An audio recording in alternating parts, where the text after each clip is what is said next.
அனைவருக்கும் என்னுடைய பணிவான வணக்கம். மார்கழி 12 இதை முன்னிட்டு திருப்பாவையில் பாசுரம் 12 மற்றும் திருவெம்பாவையில் பாடல் 12 நம்ம கேட்கலாம்.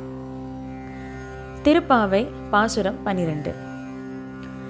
கனைத்திளங்கற்றிருமை கன்றுக்கிறங்கி நினைத்து முலை வழியே நின்று பால் சோர நனைத்தில்லம் சேராக்கும் நற்செல்வன் தங்காய் பனிதலை வீழனின் வாசற்கடை பற்றி சினத்தினால் தென் இலங்கை கோமானை செற்ற மனத்துக்கினியானை பாடவும் நீ வாய் திறவாய் இனிதான் எழுந்திராய் ஈதென்ன பேருறக்கம் அனைத்தில்லத்தாரும் அறிந்தேலோரெம்பாவாய்.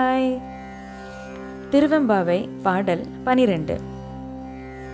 ஆர்த்த பிறவி தூயர் கேட நாம் ஆர்த்தாடும் தீர்த்தன் நற்றில்லை சிற்றம்பலத்தே தீயாடும் கூத்தன் இவ்வானும் குவலயமும் எல்லோமும் காத்தும் படைத்தும் கரந்தும் விளையாடி வார்த்தையும் பேசி வளை சிலம்ப வார்கலைகள் ஆர்ப்பரவம் செய்ய அணிகுழல் மேல் வண்டார்ப பூத்திகளும் பொய்கை குடைந்துடையான் பொற்பாதம் ஏத்தி இருஞ்சுனை நீராடேலோரெம்பாவாய்.